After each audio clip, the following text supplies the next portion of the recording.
This is the plaintiff, Frederick Bach.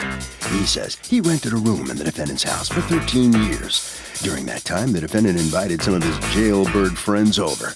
Turns out, one of the sticky-fingered losers stole his laptop and expensive watch. The defendant seems to think he has no responsibility for his missing things, but he begs to differ and hopes the judge will agree. He's suing for $2,650, the cost of his missing belongings.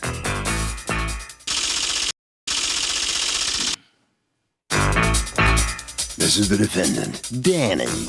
He says no one saw anyone steal anything of the plaintiff's, but he's pinning the blame on a guy he had to do some repair work around his house.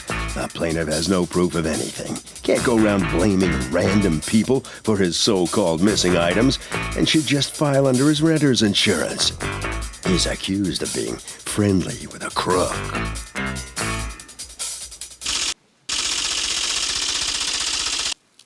All parties, please raise your right hand. Welcome back to the People's Court. Next case on the docket. The plaintiff says the defendant's convict friend stole his laptop and his watch, but the defendant says there's no proof. It's the case of .con. Okay, Frederick Bach? Yes. You are suing, you've asked us not to mention your first or your last name. You want to be referred to as Danny? Okay, you are suing Danny for $2,650.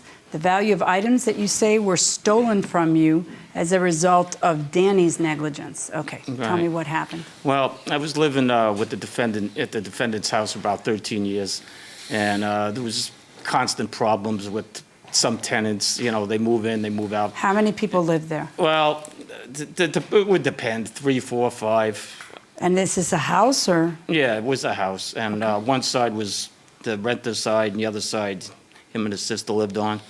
Okay. And so... was it a duplex? No, it's just a giant... So you were all kind of roommates, housemates? Well, yeah, right, housemates. Okay, not did really you use the same roommates. kitchen and the same living room? It was more a common bathroom and a common kitchen. Okay, go on. And so, I mean, through the years, things, you know, there were problems. I had a couple things stolen from me in the past, but all right, so then what happens that brings me here today? he met some people, and they all had criminal records, and some were pretty lengthy. And how do you know they have criminal records? Well, one person I found out after, because he was on News 12 right after my stuff got stolen. He never came back.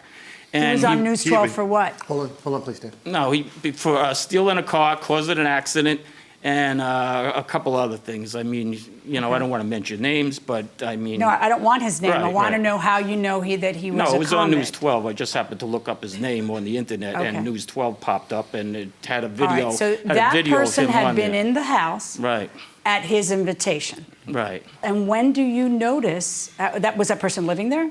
Oh, yeah, he was living there. For how long? Not long. Okay, when do you notice that, what items were missing for you? Well, a I had an watch? expensive German watch that was missing, and A Nautic Fish German watch. Right, A right. $900 Toshiba laptop and a $250 Acer Right, yeah, laptop? this is the box here. That one I got on eBay. The other one I bought from Best Buy. Okay. And, when do you notice all three of those things missing at the same time? Well, first I just noticed the watch was missing, and then what I went, day do you notice the watch missing? sometime in April, like maybe the first week in And April. do you go to the police? Yeah, I filed a police report. Did you file a police report? Yeah. May I see the police report for the missing watch? Sir? When do you notice the laptop missing? More after I noticed Oh, wait, the watch.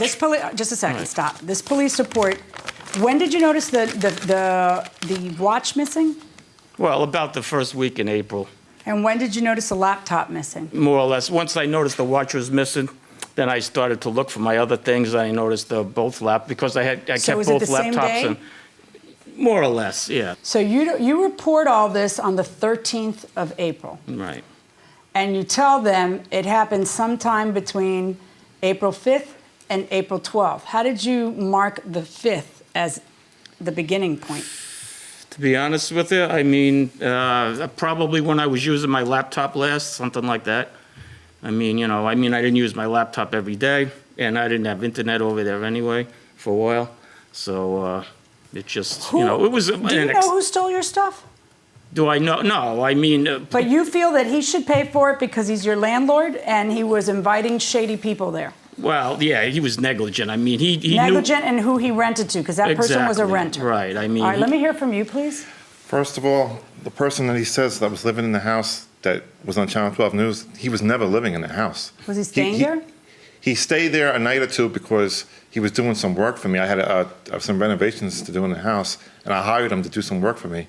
Okay, so he was never at any point living in the house. I never rented him anything. So he stayed there how many days? For a couple days. What's Because he was doing some major work. I heard that part. Now I'm asking a different part. He stayed there how many days? A couple days, 2 days. 2 days. Yes. Okay, and where did he stay? In the common area, though, the little couch and the common area. And did this guy have a record? I believe he did. But however, theft? you know, I didn't think that he was going to steal anything. I mean, I didn't think he was. I mean, I had no idea that was going to happen. It just Why'd you invite him in? because he offered me a cheap deal on the work I needed to get done. Yeah, did it work out cheap for you? Because I can't help but notice you're being dragged into court and sued. Because I understand that, but I didn't realize Did you he ever was talk going to him and ask him, hey, did you take this guy's stuff? I did, and he denied it. And again, like he says, he was on the Channel 12 News, but that was for something different. He was driving the wrong That way was on a the different theft? No, he was driving the wrong way on the LIE. He wasn't on it for stealing. What did you say he was on there for? Stealing a car? Yeah, he stole a car. Well, was he driving- might have been in a stolen car while he was driving the wrong way on the LIE. Right, yeah. But what I'm saying is, The operative words being stolen what car. I'm saying is, I had no idea. His name was Bobby. I had no idea Bobby. You knew beforehand that he had theft convictions, right? I knew he had convictions. I didn't know. I wasn't aware of theft convictions. No. Like I know he had a drug problem. So you invited a guy with a drug problem to stay there a couple of days? No, just to do some work for me. Just to do some work for me. Why does he have to stay there? Why can't he just come in, do work, and leave? Okay, so should the landlord be responsible even if that other guy stole the watch and the laptop? Heck no, man. I would go down and kick his butt right now, buddy. Okay, I mean, that's one way. Should the landlord be responsible for what the tenant did, for what that other tenant did? Not necessarily. He's not liable, but I do feel like he's responsible some way. How so? Because he basically was like supposed to protect his things in a sense because that is his house. Well, it's his house, but is he responsible for the guy? No, and it really, each tenant has their own like liabilities and such, and it really depends on the agreement, on the contracts. That's really interesting, but your dog is really cute. Okay? Okay, going inside the courtroom. Why is he staying there said where that he would have access? because you know why? Because he lived about 20 miles away, and he said it'd be easier if he could continue the work in the morning. That's why. Your Honor. So I only let him stay there for 2 days, and that was it. Well, apparently that's all it took. Yeah, you're right. All it takes to steal anything is a couple of minutes. That's right. So why do you invite a person with a drug problem, who you know has a drug problem, who you know has convictions, Right. but you don't bother to find out what for, but we all now know theft is one of them. You know, Well, you're right. it's I mean, I should have replaced. been more careful. I agree with you. Who else was in that house during that time? Just How many people were living there? a woman that I know, and that's Yeah. it. And Back then, at least 3. No, he's. So there were how many people living in the house? 5? The 2 of you No, and 3 No, more? it was me. He's He lives exaggerating. on the other side. Me, the guy. Does he have access to your side? Yes. Okay. Does his sister have access to your side? You said his Yes, sister? yes. A walk-through door of it. Okay, so who was living there during the April 5th to April 12th? Well, that guy, another guy, his name, well, I don't want to mention his name, and a girl. So it's, So 3 4 on plus your 4. side and 2 on his side? Right, How do you know who stole it? You're guessing? Well, I mean, put it this way: they all have records. I mean, I didn't see. Even worse for I you. know, I didn't see who stole it. Obviously, Did you ever have people over? yeah, but nobody's going to steal from me. I mean, the people that I knew were friends. They weren't just people sleeping on couches and everything like that.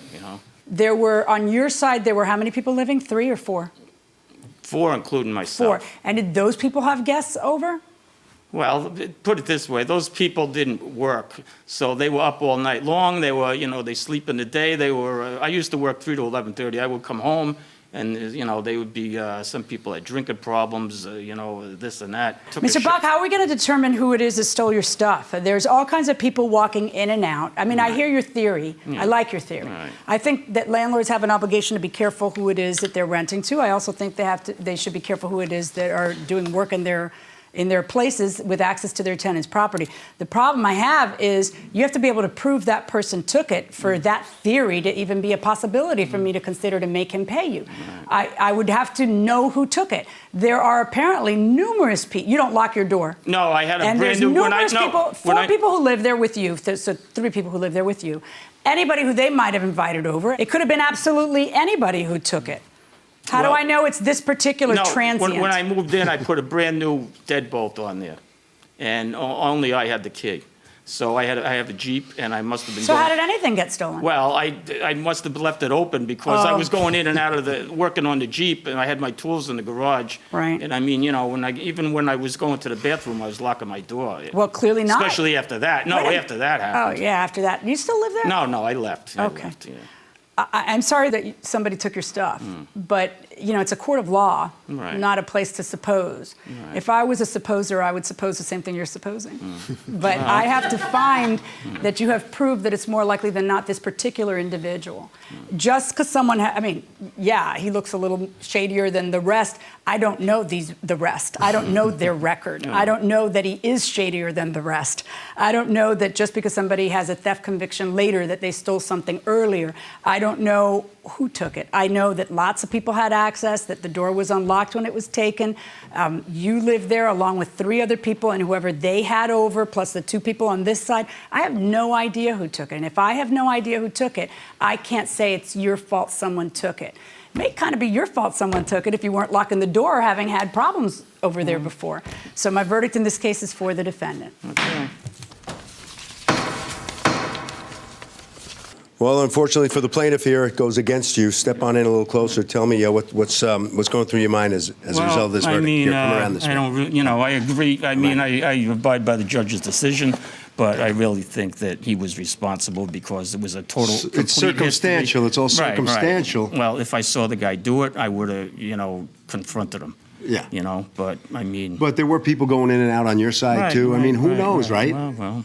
You think you know, but... You know what? He's still responsible. That's my opinion, you know what I mean? When you let people like that And just where are you walk in living the now? house. No, I moved. I live with a friend of mine now. Better set up? Yes, much better. All right, okay. Okay, thank you. All right, thanks. All right, so step on in here. Do you feel responsible in any way for what went down I feel there? bad about what happened, you know, but I don't know who stole the stuff. I mean, it could have been anybody, you know. I mean, I think probably it was that guy that I hired to do the work for me, but, you know, it could have been anybody.